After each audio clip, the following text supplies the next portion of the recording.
We weren't really sure how we were gonna feel about 3D fighters, but after streaming Dead or Alive 6 with Kane, we had so much fun we even played it off stream. That experience though just made me even more curious about other 3D fighters, and Soulcalibur is really high up there on that list. So today I decided to check out this video from SwiftD. I really enjoyed his previous video on the Dead or Alive history, so I'm really looking forward to this one. That being said, if for some reason you haven't already, please go and support him. Link very top of the description, like always.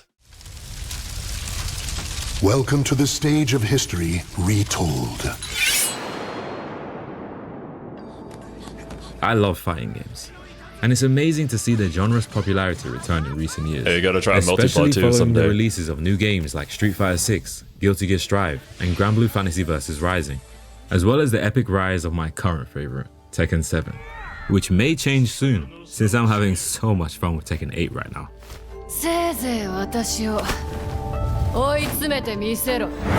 Currently, Tekken is the only popular 3D fighting game series on the market, and as someone who grew up on 3D fighters, I can't help but want to see more than strive in the same way. I hope. How has this come to be, when we've had so many great titles show up in the past? Today I'm here to explore the history of one of my favorite Bloody series Roar. that has sadly faded.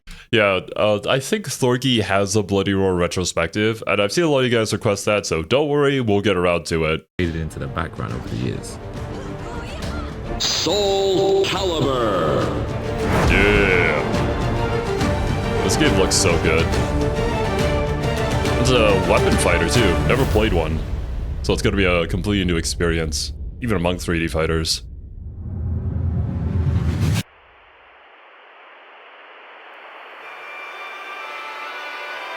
Transcending history and the world, a tale of soul and sword. It wasn't even born yet.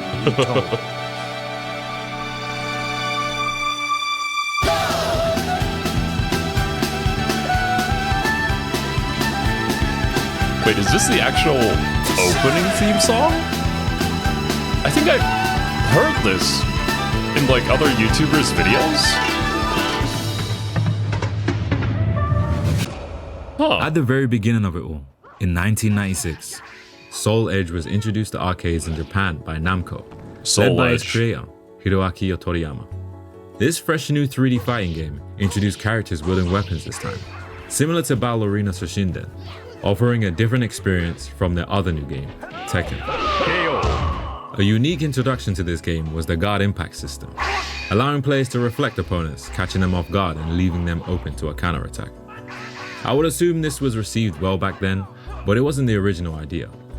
That feature, along with a few other things prevalent in the games today, were only added into new arcade versions months after the game came out, following a lot of complaints about difficulty raised by players. I never had such an easy victory. The story was based back in 1583 and revolved around a demonic blade called Soul Edge, focusing on each character's lives in relation to it, especially the series' main character, Siegfried. This proved to be a great stepping stone to create unique and interesting characters from many different backgrounds, which is something I always appreciate about the Soul series, and fighting games in general.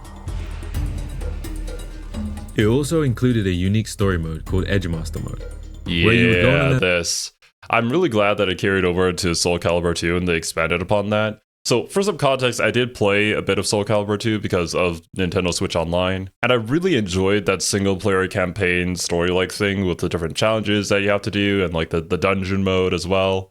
I think it's really neat, and I think other fighting games should take inspiration from that. Honestly, just wholesale copy that. Or I suppose nowadays we also have the Street Fighter 6 World Tour, which I'm not familiar with, but I've only heard good things about, so that could also be a good example. Like Marvel Tokad, could you add something like that? Please? Adventure traveling around the world with a single character, following them on a quest to find Soul Edge, collecting different weapons along the way. Yeah, it's so This would become something unique to the fun. series, and go through many iterations in newer games.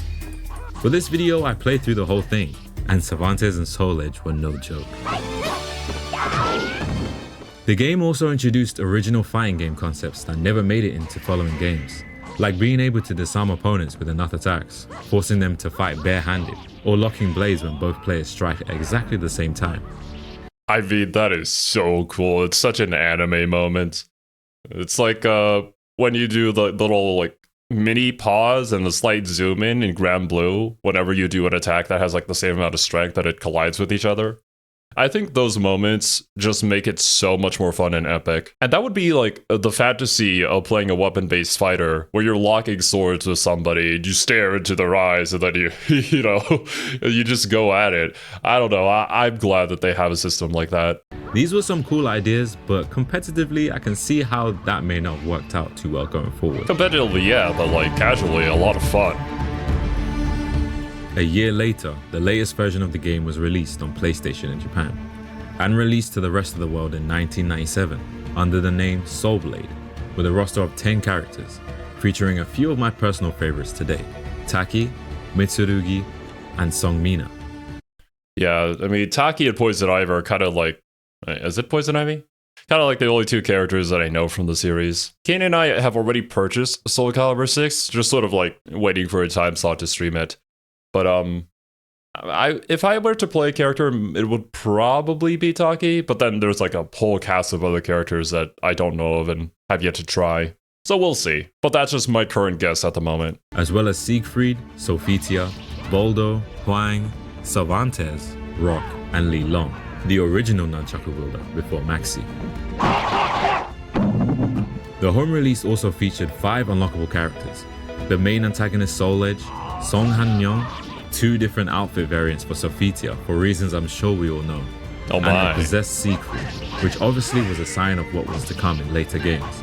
Building the I suppose I also know of the like possessed Siegfried as well, because I'm fairly certain I saw like a death battle of that, like a thumbnail of a death battle between Siegfried versus like Guts or something. But I wonder how the story evolves over all the games.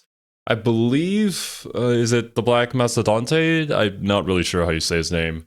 But I have seen some suggestions from you guys in regards to checking out his Soulcalibur 6 lore video too. But I think that one only covers up to Soulcalibur 3, which, I mean, we're up to 6 now, so there seems to be quite a fair chunk of that missing. foundation to creating one of the most iconic characters in the series. I never played this game growing up, but its essence and style was continued on through future games in the series, so it's always Awesome. nice to look back on early ideas that blossomed in later games, making it fun to play around with now, just to see how far things have come. And that opening is legendary.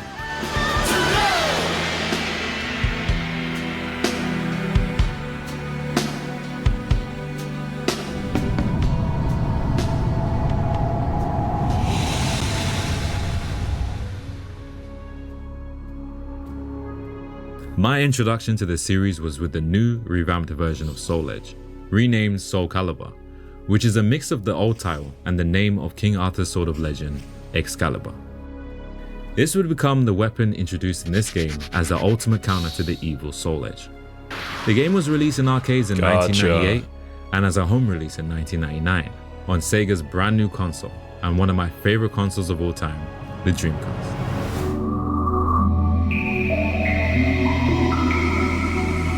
Every single time I hear about the Dreamcast, it's always about some sort of goated game. Before this time, arcade machines usually ran the superior versions of games in terms of graphics Never and had one. performance. But in Soulcalibur's case, the Dreamcast version completely eclipsed what was in arcades. The difference here is incredible, and I can't imagine what it would have been like seeing this shift for the first time. For as long as I can remember, Also, I just noticed, I think I called Ivy Poison Ivy.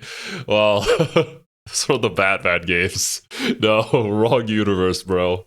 But close enough. I always preferred modern or sci-fi settings more than anything. But with Soulcalibur, that thought never crossed my mind. I was hooked by the music and unique designs for each character. Of course, it's natural for characters in fighting games to differ in fighting style, but something about having different weapon styles in the game was so interesting to me, especially since the weapons themselves come in all different shapes and sizes, adding even more personality to the characters using them. Yeah, the weapons themselves would become an extension of the character. It's like another thing to be able to use to express the personality, and I suppose other factors like playstyle as well. So I think just adding that weapon could be a lot of fun to any aspiring character designer. Playing this game again felt amazing. All the nostalgia rushed back to me as I went through unlocking all the different artwork for the museum and got swept up in the world and characters again. I loved watching the characters' martial arts demonstrations you could catch at the start menu too, which were also unlockable to view at any time. I'd never seen anything like that at the time. That's cool. I thought it was such a cool idea having each character show off their signature style with such great animation. I mean, like, imagine this animation back in the day. It must have blown people's minds. Killit became a character I was very fond of for his overall design and fighting style, along with Song Mina, as they shared a lot of moves. Back in the day, this was around the time I really started to get into Kung Fu movies, and it reminded me of the fighters I saw. That's fair. This game again was led by Hiroaki Toriyama, and he, along with his team, reportedly worked very closely with the Tekken dev team, who recently released the legendary Tekken 3 a year prior, sharing all their ideas in order to craft the best game they could at the time. Gotcha. Looking back, it definitely paid off.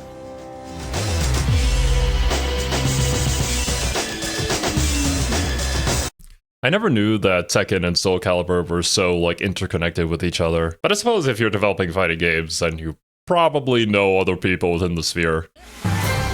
The major new introduction to this game that set it apart from Soul Edge and other fights like Virtual Fire and Tekken was the 8-way run, a staple feature in the Soulcalibur series now. Instead of the usual movement players had seen in other games, where characters can only move forward, backwards, and step to the left and right, Soulcalibur introduced the ability to freely move in any direction you point your joystick, giving a much more fluid feel to movement. I love this aspect of it. Yeah, that's an aspect of 3D fighters that I noticed. It's just something I'm really gonna have to get used to. It's the difference in movement, which I think is really where the complexity of a lot of these games will lie. Of course, there's going to be the unique mechanics of each game, but just the way that you think about positioning and movement is just so different from what I'm used to from 2D fighters. Once I get used to Dead or Alive and then we try out Soulcalibur, I'll probably have to figure something else out with the way that this changes things. The game. And I'm sure a lot of players did at the time too, seeing as it gave a unique approach to positioning your character strategically, and feel a larger sense of realism in combat. For sure. They also revamped the guard impact ability, adding a more offensive way to use it by parrying your opponent as opposed to only reflecting them. Again, adding more depth to the combat. That's something that I enjoy about Dead or Alive is the hold system, where if you really master it and you can call out your opponent, you can gain so much advantage from that. And well, for your opponent, it almost feels like they can't hit you no matter what they do. Of course, I'm really bad at it. It very rarely ever happens. But over time, hopefully I'll improve. So yeah, really looking forward to getting my hands on Soulcalibur and trying to master this parry system. Instead of Edgemaster mode, Soulcalibur featured a mission mode, which operated in the same way, but instead of collecting different weapons, you unlocked points to buy all the beautiful artwork in the game, and in turn unlocking more fights. Versus Inferno. The mode starts off with a tutorial for all the game's mechanics, with a very interesting character called Edgemaster, who was said to be someone who collected and mastered a wide variety of weapons. Sounds familiar, doesn't it? Fight! This was the start of a new age in the series, adding new characters to the mix, like Shanghua, Maxi, Ivy, Astaroth, Killick, Nightmare, Edgemaster, and Lizardman, who were either closely or loosely based on existing characters from the previous game. I mean, you guys who've been with me since the Warhammer days probably know I really like Lizardmen. So, you know, maybe. That being said, I don't think he's in Soulcalibur 6, unfortunately. But man, if he was, that'd be so cool. I might have to try him. Don't think he is, though.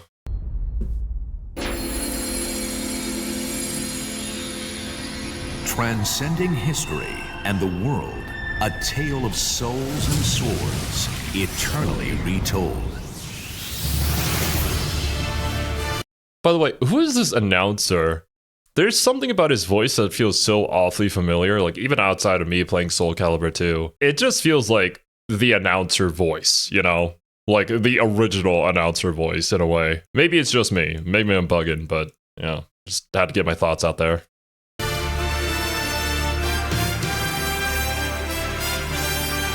2002? Damn, this After looks 3 great. amazing years of Soulcalibur, it was time for Namco to unveil their new sequel to the series, Soulcalibur 2.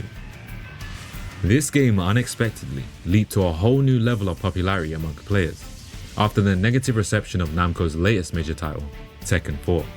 RIP. Tekken 4 was Namco's newfound direction for the series, ushering in a darker, more mature tone. These changes were not just aesthetic either, as they overhauled a lot of the game's core systems. This wasn't something a lot of Tekken fans appreciated at the time, so many stopped playing the game. Game over. Damn. Now with no Tekken to play, You have your ups and started to downs. look elsewhere for another fighting game to enjoy. And Soulcalibur 2 Soulcalibur. couldn't have been released at a better time. Hell yeah. Haven't you had enough?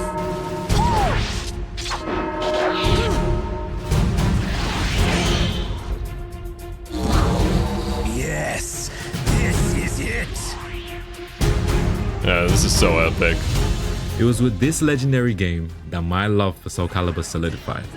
Soulcalibur 2 is the pinnacle of the series for me, as it was one of those games where the developers got just the right balance of gameplay, characters, and presentation. I should definitely check out some of the Soulcalibur music, because I don't know if this is from Soulcalibur 2, but man, I have chills. Encased in one perfect package. I still remember the days of me running through the arcade mode non-stop, trying out every single character in the game and discovering who I liked most, while appreciating the game's beautiful graphics and animation. Yeah, no This kidding. time round, Maxi became someone I easily gravitated towards, with his simple yet cool design and eccentric voice lines.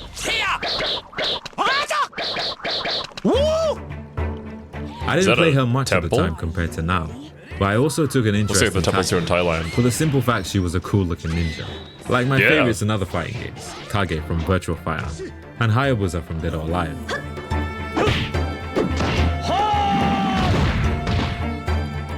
As well as adding 5 more original characters, Necrid, Cassandra, Yunsung, Raphael, and Talim, Soulcalibur 2 was the first game to introduce guest characters, with each console version getting a unique character. Link? I had the PS2 version with Heihachi, which is funny now because I didn't know much about the character at the time, since I somehow didn't grow up playing much Tekken. What's even more interesting about the PS2 version though, is according to some reports, Heihachi was a late decision close to the game's release, as initially Namco planned to add Cloud from Final Fantasy VII into the Oh, game. that would have been hype. For a now huge FF7 fan like me, that would have been incredible. But who knows? Yeah. Maybe we'll see a character from FF7 in one of Bandai Namco's newest titles. I don't know about Tekken, but honestly, if I had to guess, now obviously I have very limited information and no insider info on this. I feel like if Tifa was going to show up in a 3D fighter, it would probably be Dead or Alive. That being said, they are very, very, what's the word here? Protective of Final Fantasy VII. So, we'll see. We'll see. The Xbox version included the comic book character Spawn, Yo, Spawn! and the GameCube version topped even that Yup. by introducing Link from the Zelda series in the game. What a time to be alive that was. What really made Soulcalibur 2 stand out from everything else, however, was just how good the game felt to play. Hiroaki Toriyama and his team absolutely hit the sweet spot with this game, making the balance between offense and defense equally as fun for both casual and hardcore players. Some things in the Awesome. game that pro players utilize you could say were bugs, like 2G, step guard, and a few other techniques. But at the end of the day, it's what added to the nuance of the combat for them.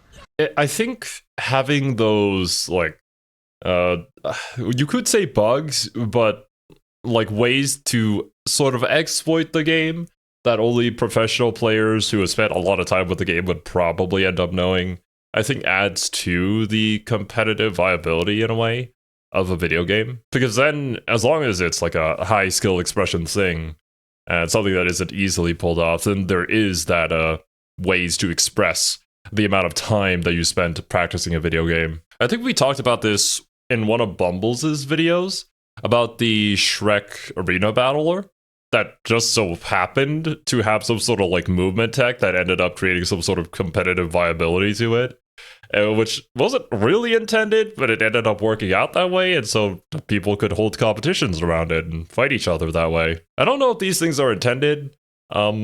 but you know, it's a happy coincidence, let's say, that also doesn't really interfere with more casual play. And I don't see that as an issue at all, especially if it created depth in the gameplay people could buy into. Exactly, depth. That's the word I was looking for. I didn't know a thing about these advanced techniques, but even at that point, I couldn't get enough of trying out all the characters and their unique weapon styles throughout all the different modes. Speaking of different modes, there was a lot of similar content between this game and the first Soulcalibur, although the version in this game is very grindy and not nearly as fun to play through as Soulcalibur 1 in my opinion. I preferred the other way of just unlocking artwork in the previous game, but this version had a larger variety of mission structures and objectives to play through, so there was still a lot of fun to be had. All in all, Soulcalibur 2 was a major success, and withstood the test of time even till today with its unique and nuanced combat system, cementing itself in the competitive scene and creating long-time fans of the series like myself.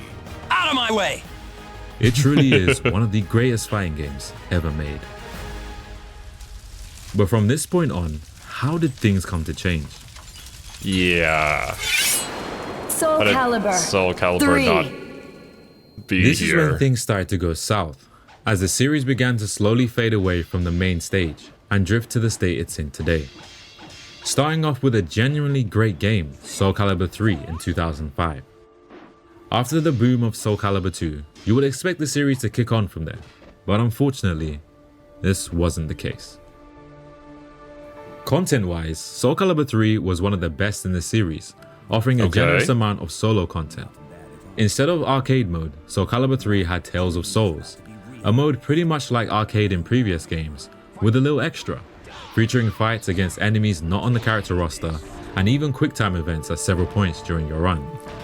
I did like the ending cutscenes for a lot of the characters too. They're cheesy and fun and do a nice job adding a lot of personality to each character, something this game did especially best. Hey, I'm cool with this. Yeah. It also featured a completely new game mode called Chronicles of the Sword, which was a strategy mode where you controlled a created character and allies to seize all enemy bases on the map. What? Hold up a minute. Okay, please tell me this was actually good and fun to play. It seems sort of like something super out my alley and combines it with a fighting game. We might be cooking here. Personally, it wasn't anything amazing, but it's a decent change of pace from other things. It doesn't end there with the content either, as there was also a tournament mode and the Soul Arena, which was a game mode full of all kinds of mission-based battles, similar to what was in the RPG modes of the last two games. Okay, imagine this amount of content in a modern fighting game. That would be amazing. But I think there's probably a reason why we don't do it anymore, considering like the amount of extra time needed for development and just the amount of money this would take. So I really appreciate it when you go back and look at these older titles and they put in so much effort into these single player modes. Do you now understand the difference between us? Huang and Li Long from earlier games were brought back, and new characters Zasalamel, Tira, Amy and Setsuka were added to the game too, who I think were fantastic additions in both their look and unique weapons they wielded. Okadan and Abyss were also new characters, but Okadan used everyone's fighting styles, just like Edgemaster in previous games, and Abyss fought exactly like Zasalamel, with just a handful of new moves.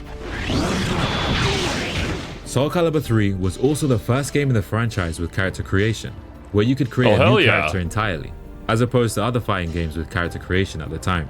Like Now this is what I have heard about Soulcalibur, is that whenever people complain about customization and cosmetics, microtransactions in modern video games, I've seen a lot of people reference Soulcalibur as a series where you can do all of this for free. And I know that Caden really likes to customize his characters, so if we ever get to this, I think he's gonna have a lot of fun with it. Virtua Fighter 4 and Tekken 5.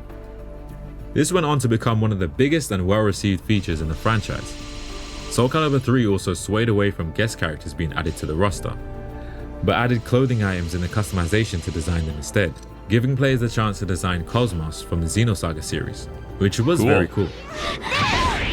At first glance, you could easily say Soulcalibur 3 was almost the same as 2, with even more content, which in many ways would be the best possible sequel, but that changed following the game's release, as things slowly started to take a turn for the worst. No! A contributing factor to the game's downfall seemed to have been a lack of an arcade version. In that era of gaming, you could say the beta testing grounds for fighting games were the arcades, as many games received several updates based on player feedback, before finally porting the games in their best versions to consoles.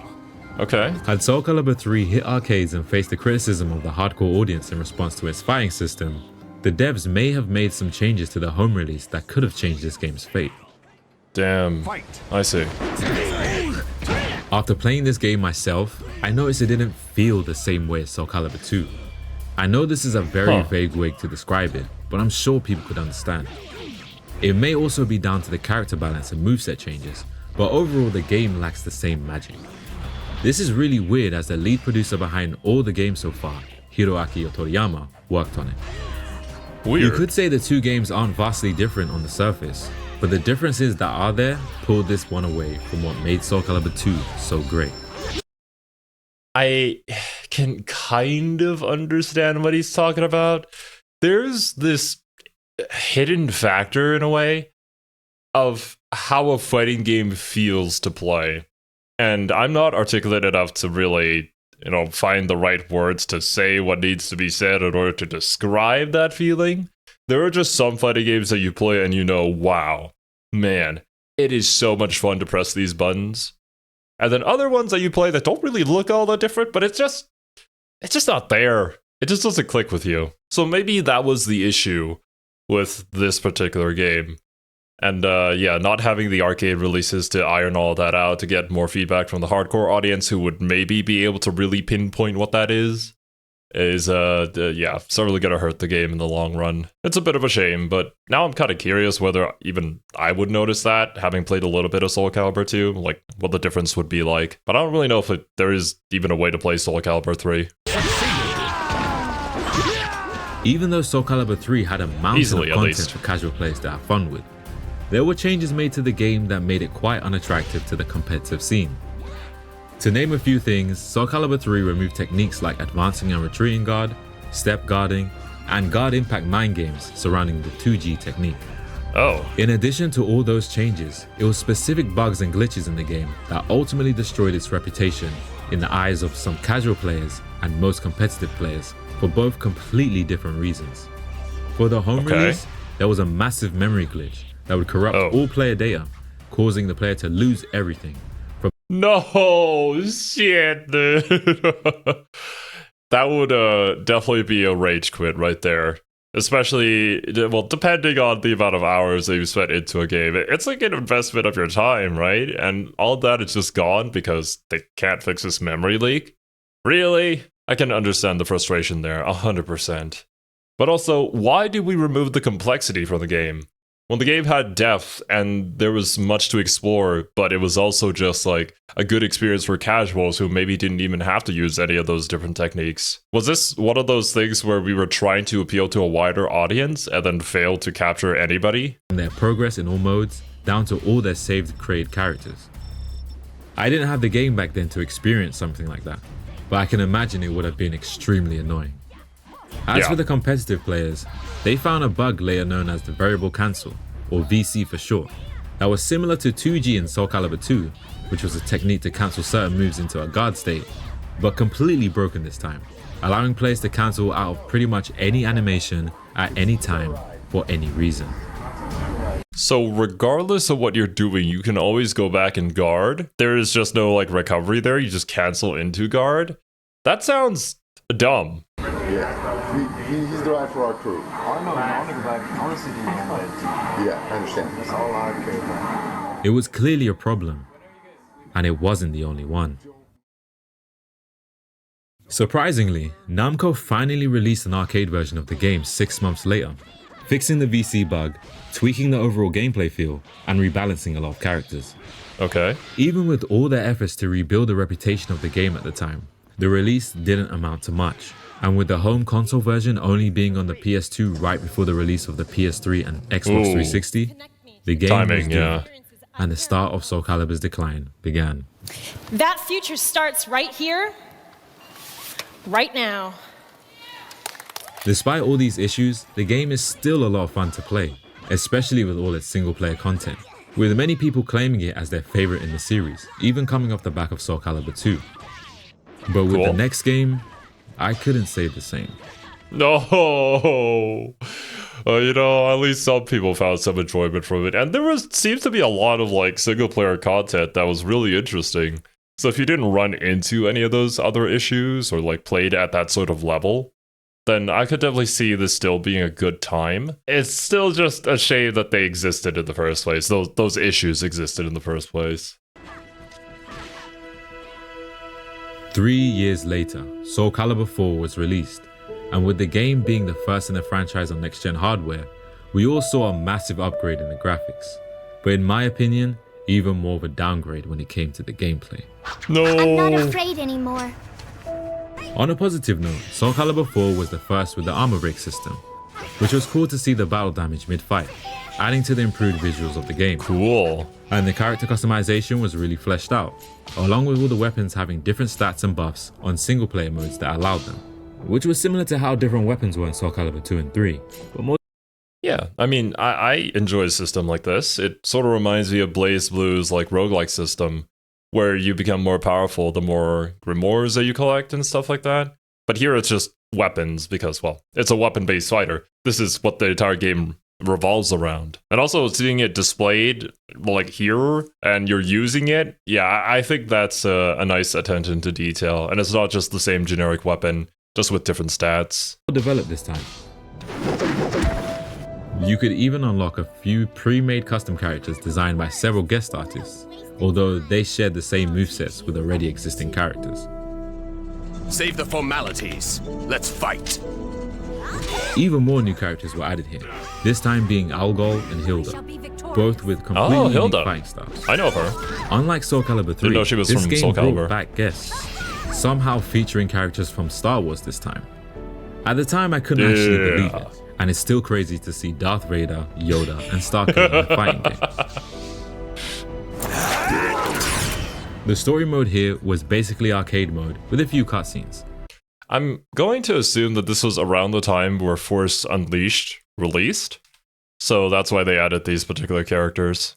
Somewhat concluding the Soul Edge saga that had been built up over all the previous games, with Siegfried finally defeating Nightmare and completely destroying Soul Edge. It still stayed true to the series' idea of sticking with one character at a time, seeing how Soul Edge affected their lives in one way or another. Our kind should not exist in this world. Not ever again.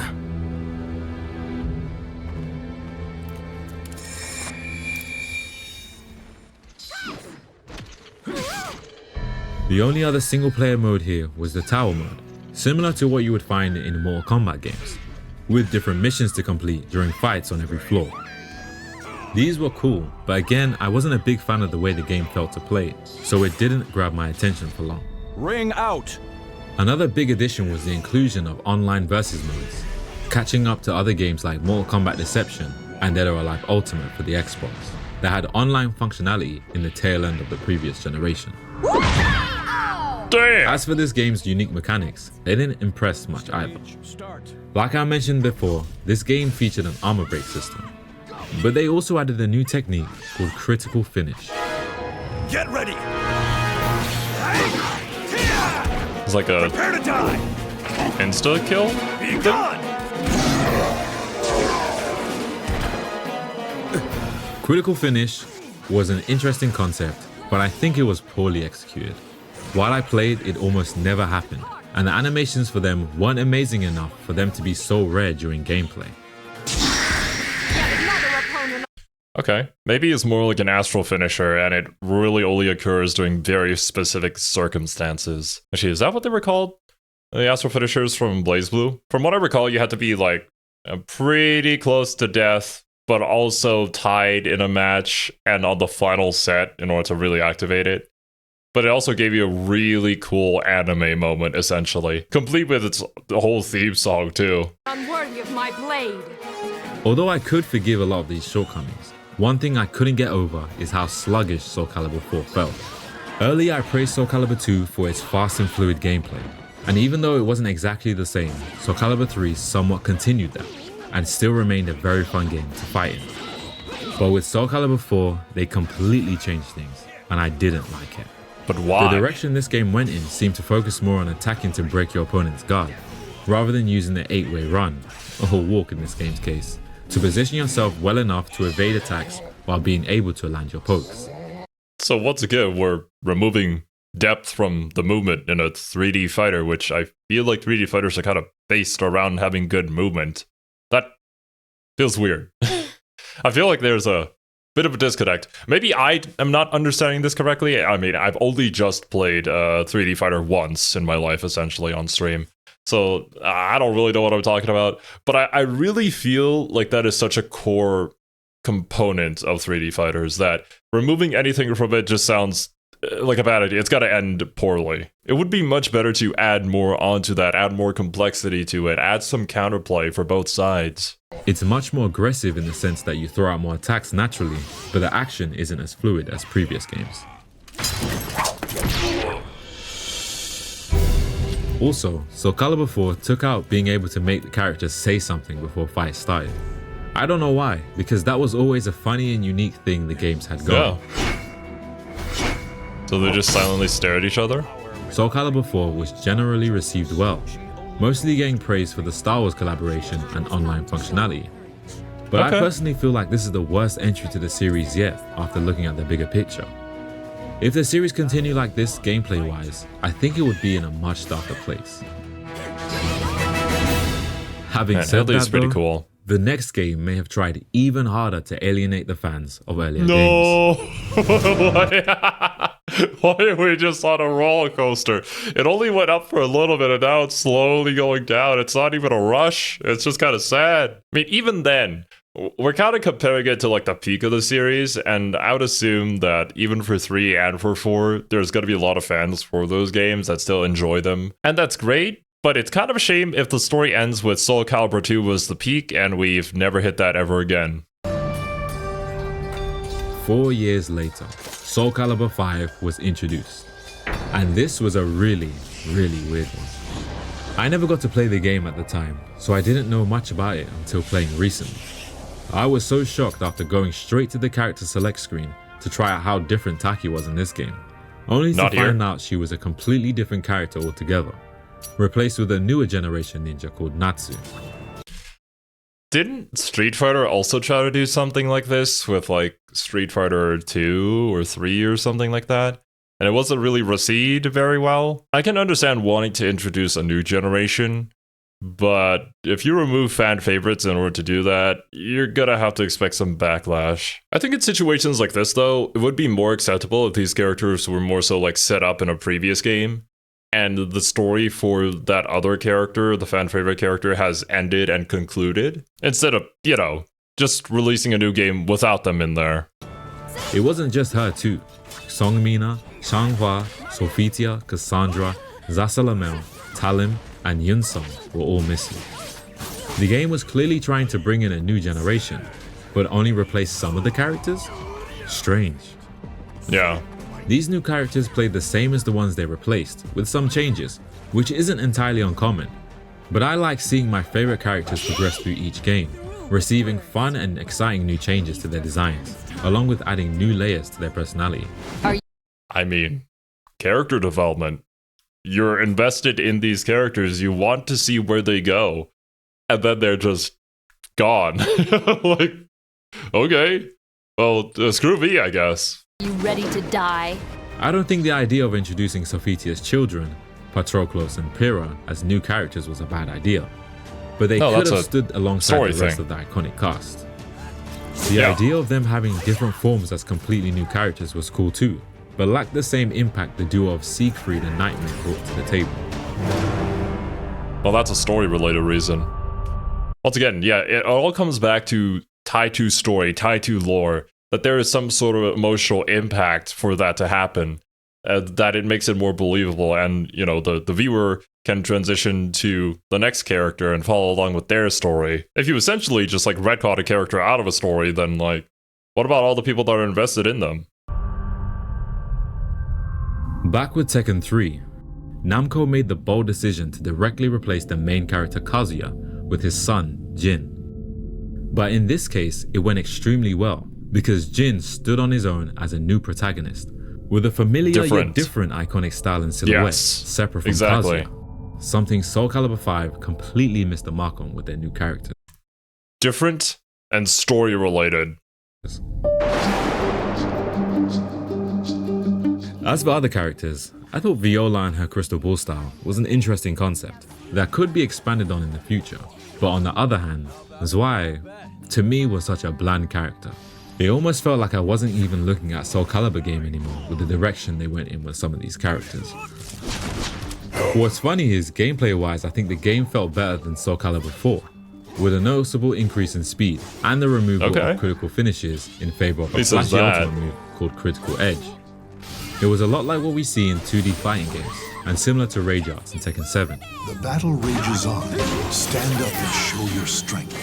For anyone wondering, that is Devil Jin from Tekken, but not exactly him. In Soulcalibur 5, his fighting style was available for created characters, so you could say that technically he was the game's guest character, alongside Ezio Auditore, the protagonist introduced in Assassin's Creed 2, a fan favorite. I actually liked playing with Ezio in this game. Yeah, I don't know anything at all about Assassin's Creed.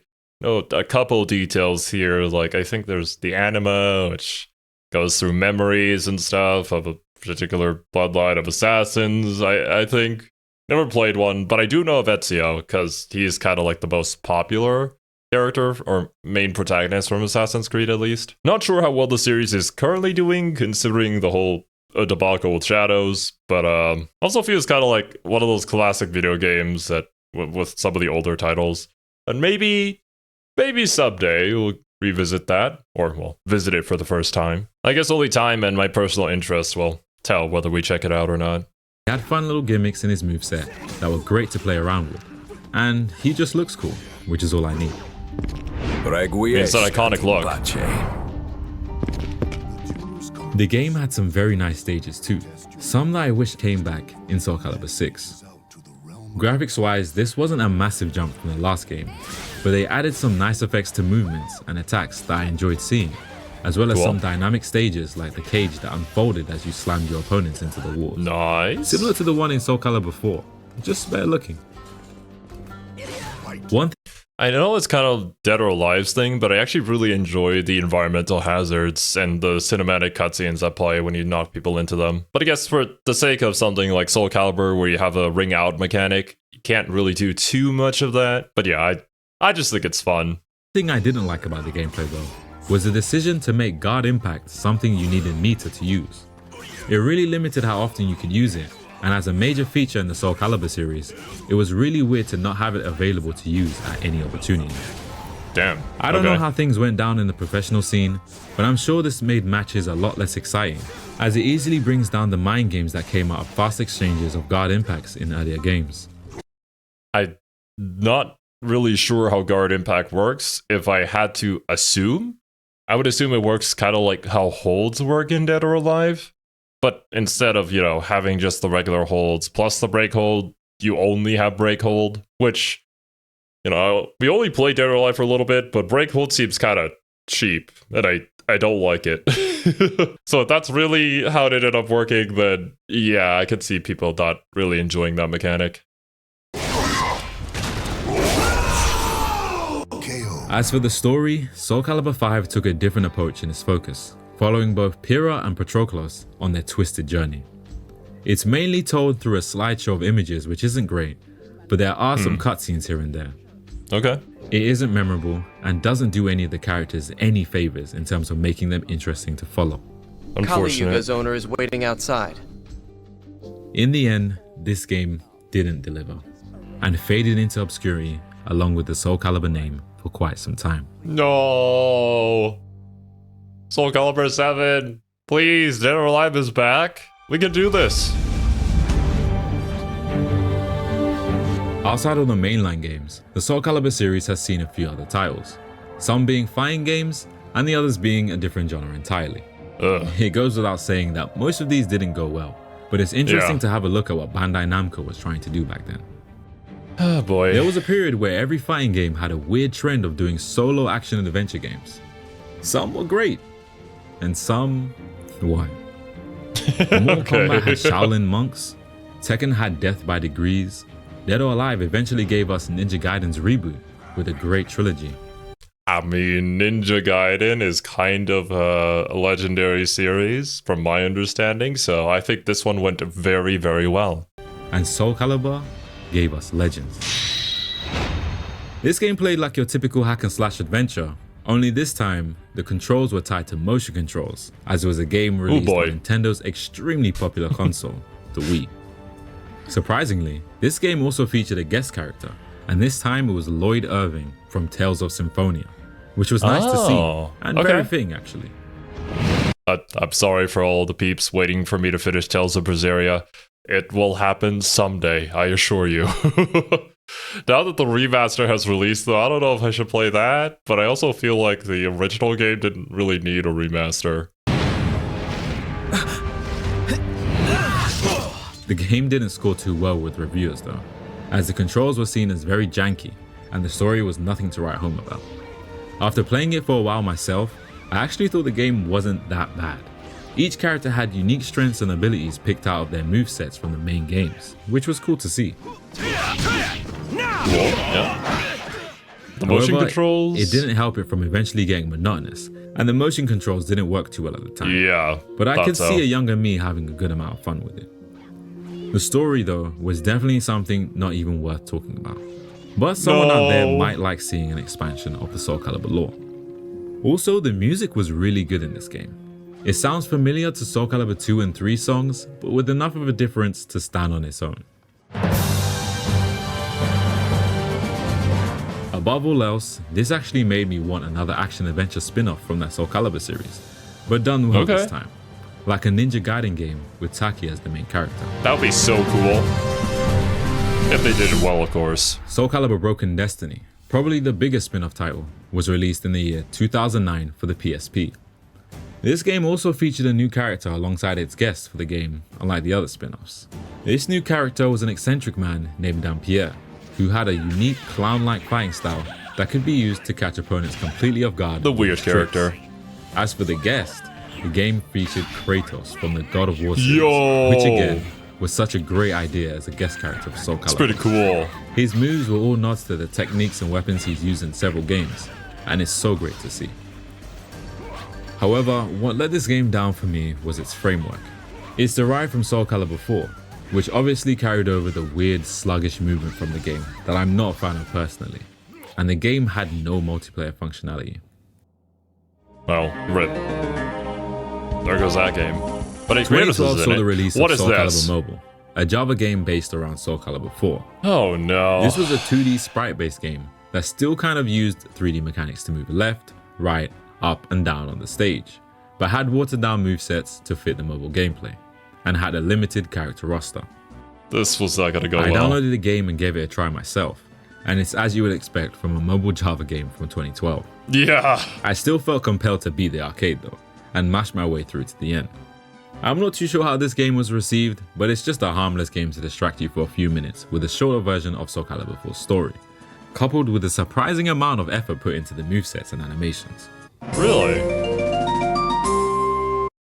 But like, yeah, this was never going to see any long-term longevity. It's just, if you're really a fan of Soulcalibur and you want to kill like a couple of minutes, I could maybe see this being cool, but was this even worth the development time and money? Don't know. In 2013, to many people's surprise, Soulcalibur 2 HD Online was released. As the title suggests, it was a HD version of the critically acclaimed original, released on PS3 and Xbox 360, this time with online functionality. Cool. The game was received relatively well, and although being the same Soulcalibur 2 we knew and loved, with even the inclusion of both Heihachi and Spawn on the same version, it was let down by its sometimes laggy new online features. There you go. Unfortunately, the game is no longer available to access, as it was removed from the PlayStation Store in 2021 and delisted from the Xbox Marketplace in May of 2022. Just a year later, in 2014, Soulcalibur Lost Souls was released for the PlayStation 3, a free-to-play fighting game based off of Soulcalibur 5. Oddly enough, it was single-player only, with no multiplayer features. Okay. For a fighting game. in 2014. Right? So, I mean, we're getting pretty close to the modern era here, and I think it's a good idea to have like a free-to-play version of a fighting game to get people into it. But if it's just single player to test out some characters, I don't really know how motivated people are gonna be. I think what really gets people into fighting games is if their friends invite them to play, and then it just so happens to have a free-to-play version, and so they can play together, and then they're like, wait a minute, this is fun. Maybe I want to actually buy the game and get better at it. This game had you choose from either Mitsurugi, Siegfried, and Sophitia, and began a journey collecting new weapons and materials for crafting. During this adventure, you also had the opportunity to unlock a healthy amount of characters to use later on. It's clear to see as a free-to-play game, it was focused around microtransactions, mainly around the customization options you could purchase for your characters. I see. With its removal of core systems like multiplayer modes or even ring outs, it's no surprise this game was hit with a barrage of negative reviews. Oh yeah, especially if the previous customization was all in-game and earnable in-game, and then you're like, free to play, but microtransactions for cosmetics now. That would be a shift in the wrong direction, and very clearly a cash grab. And was subsequently closed down after just a year. Within the same year, Soulcalibur Unbreakable Soul was released, and this time, Soulcalibur fans were greeted with a card game released exclusively on iOS. Oh boy. I couldn't try this game out at all, but it seems like players didn't take too kindly to this title after looking through Metacritic, with some saying it was dull and disappointing.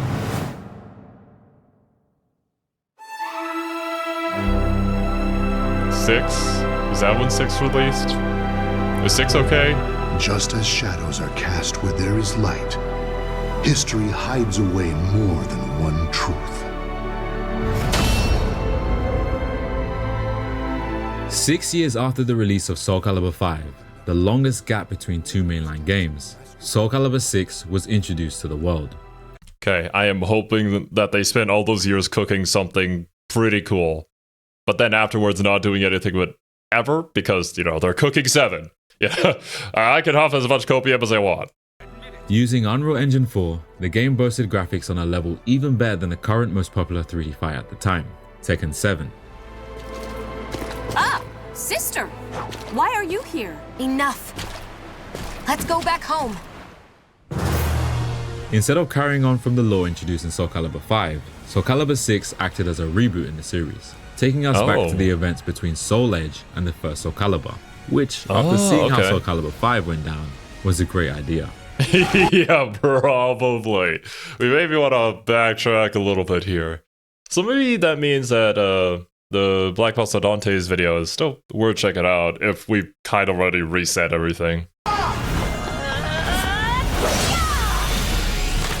A reason for the longer wait this time could have been because Bandai Namco were mostly against releasing another game for the series after Soulcalibur 5 completely failed in terms of sales. Understandable. However, Soulcalibur 6 was championed by its new lead producer, Motohiro Okubo, a former Tekken 7 producer who strived to bring the franchise back to its former glory, along with the backing of current director and chief producer of the Tekken series, Katsuhiro Harada. Okubo even stated that the game's codename was Luxor, due to his and the rest of the team's intentions to bring the series back to the look and feel of the first Soulcalibur. Battle 1. Fight! I hoped this game would be the one to revitalize the series, taking advantage of the road Tekken 7 paved for 3D fighting games in this current generation. And after playing it when it finally released, I was happy to see the game was fun, and was the closest thing gameplay-wise to Soulcalibur 2. It's fun, especially in terms of movement for me. Going back to this game after playing 4 and 5 recently for this video was like finally being let free to move around exactly how I liked without being weighed down.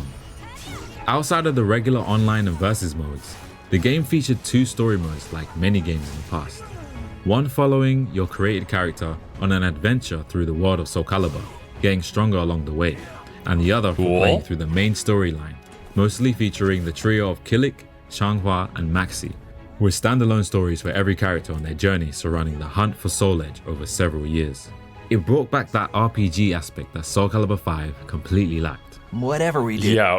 The RPG aspect is what makes it cool. I think it is definitely what sets apart Soulcalibur from a lot of other fighting game series. And the style and feel of just like looking at the game makes me want to go on an adventure. So yeah, just the fact that we have this back makes me hopeful for Soulcalibur 6 when we try it out, and potentially 7. I think our paths will cross at some point. These modes aren't crazy and didn't capture my attention long, but one thing that did was the game's character creation. It's very similar to what you can find in Soulcalibur 3, 4, and 5, but compared to current games like Tekken 7 at the time, it still boasted the best you could find in my opinion, and should be praised more for it. I didn't make too many custom characters myself though, since I had more fun creating new costumes for some of my favorite characters in the series. I mean, it's cool that you can do that though. Like, what other fighting game can? With the new game came new characters, and at launch, the game introduced 3. Grow, as well, and a surprising but again very fitting guest character, Geralt of Rivia, from the Witcher series. Grow was a cool looking character to me in terms of his weapon style, but ultimately he seemed out of place with his design. Show me what you got. So with the game being well made on the technical side of things, and ticking most of the right boxes for fans of the series, what went wrong? Why are we not seeing anything to do with this game anymore? I believe this game was a victim of cruel coincidences, some being at no fault of its own. No, that's the worst kind. We didn't even fuck it up. Just something just so happened to make it so this game didn't pick up. Fuck. What is it?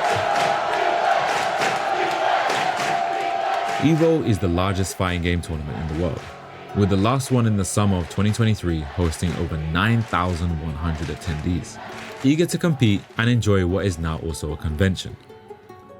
Soulcalibur 6 only managed to feature in one EVO as a main stage title since its release in 2018.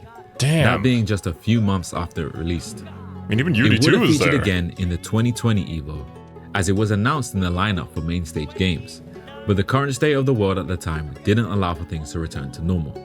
The pandemic caused the world to pause. Are you telling me COVID killed this game? No! Why? Fuck. And most people spent a long period of time at home. EVO never gave up on holding the tournament at this time and proposed an online event instead, which was great for players but wasn't in Soulcalibur 6's favor. Oh no. Since the delay-based netcode the game was released with just No! Delay-based netcode! No! Was rollback not a thing? I guess back then, maybe when it was developed, rollback wasn't like the standard, so they didn't do that, so... Oh boy. Fuck, dude. That is such a shame. Wasn't reliable enough to play a large-scale tournament on, or even good enough for many players to be attracted to play on during lockdown. I mean, DOA 6 is also a delay-based netcode, and I could certainly see the issues with that. It is quite unreliable. But playing casually can still be fun. So I don't think Kane and I are going to have any issues with playing Soulcalibur 6, but I could certainly see why it would become more obscure because, well, it's not featured at EVO and nobody's really watching it because it's just not tournament viable. So, man, that really sucks. Going forward, things snowballed from there, seeing Soulcalibur 6 move down the pecking order in favor for newer games. Throughout this time, the game did still receive several new patches and very exciting characters throughout its season pass, like Tira, Amy, Cassandra, Hilda, Setsuka, and Huang, who hadn't been featured in the game for many years. I think, as well as two amazing guest characters, Haomaru. Haomaru from Samurai Shodown, and everyone's favorite, 2B, who is a beloved character among many video game fans, but was polarizing when it came to her balance in the game. Oh, of course. I mean, she was quite polarizing in Grand Blue as well, until I think she got nerfed, but she still plays quite differently from everybody and could abuse certain mechanics that other people can't really do. We will continue to fight. But hey, she's really cool. As an overall package for a fighting game, it wasn't the greatest, especially in comparison to titles before it in the series. But what it was to me was a massive step in the right direction for the series, and a game I always have fun playing, even now. Awesome. Although despite the efforts from there's Okubo that. and his team, it seems the damage to the series Soulcalibur 5 made especially couldn't have been overcome with a game like this. We can do it with 7. The game I went on to believe. sell 2 million copies worldwide, as reported by Bandai Namco, which was labeled successful, but the game received no support past that point, and the lead producer, Motohiro Okubo, announced he'd be leaving Bandai Namco just a month later. Shit. It's clear the game wasn't successful enough for Bandai to continue to work on in the same way they did for Tekken 7, and I fear they may not return to the series for a very long time, especially after seeing someone so enthusiastic about improving the reputation of the franchise leaving the company. No. We're in the wrong timeline. Maybe we're in the right one, because their line is back. Even with the series in the state it's in today, I can't imagine this is truly the end. Yes. Somewhere, somehow, there's an idea for Soulcalibur 7 just waiting to be realized, and I'm waiting for the day that comes. But what could the game look like? What direction would they take the series? I would like to think Bandai would continue off the back of the framework Soulcalibur 6 introduced, as it brought back that free-flowing and fast gameplay a lot of players longed for. This coupled with rollback netcode and improved character creation would definitely be a great start. 100%. However, how far they go with anything else may hinge on how much the game is backed by Bandai.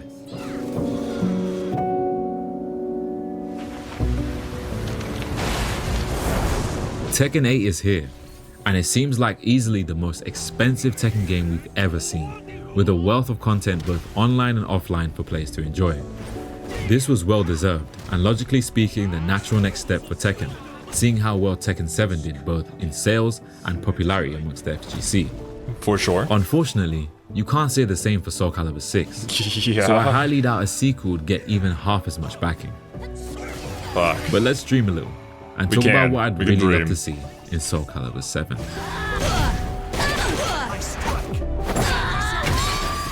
First off, from a visual standpoint, I would love for the graphics to evolve again, but more importantly, I would love a rework of the art style.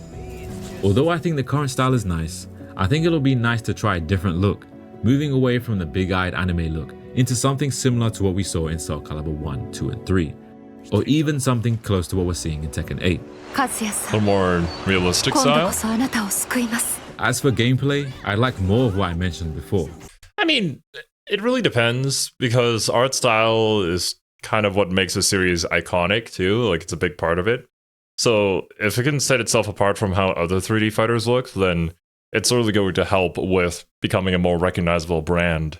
That fast, free-flowing gameplay Soulcalibur 6 brought back, which was the closest thing the series felt like since Soulcalibur 2. And yeah, you need to keep this. As for all the system mechanics where the 6 fun brought is. along too, I wouldn't mind seeing all of them make a return, although reversal edge could be swapped out for a new mechanic, in order to change up the formula for a new game in a fun and interesting way.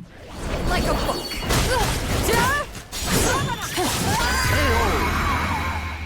As for single-player content, I of course would like the return of RPG-like modes present in older titles, yeah, definitely. with more fun and unique minigames and missions. But I still would like to see a story similar to what Soulcalibur 5 and 6 did, but fun this time, including all characters on the roster. Pretty much like what we're seeing with Tekken 8. Excellent. I feel like that's one Excellent. aspect the Soulcalibur series lacked. Those interactions between all the characters in the game that really bring out their personalities and appeal to all kinds of players, making them fall in love with the roster. Of course, there's a massive difference in the setting between Tekken and Soulcalibur, but there are ways to really hone in on the characters' personalities within any story. Soulcalibur's story could easily fit in an RPG, and I think giving a new Soulcalibur game a proper overarching story, jumping from character to character while they form alliances and rivalries, would be really fun. It's for your own good. I agree. And I feel like since they're so tied together, if we learn something from Tekken 8, we could probably utilize that in Soulcalibur. And I certainly think that Soulcalibur has its own unique size. It's in a unique setting. It has an aesthetic that fits with an RPG style. If we can sort of model it around that and provide a unique experience for people looking for that, then I think we could find a core audience that can really make the game survive for much, much longer than what unfortunately happened to Soulcalibur 6. What was that for? It's not like they haven't tried to do this either. Like I've shown earlier in this video, the story modes in most of the games actually do attempt this. But they either don't focus on the characters themselves enough in favor of a variety of missions and weapon collecting, or simply aren't written well. Just doesn't hit, yeah. These are fighting games after all, so great story mode content isn't that common in the genre.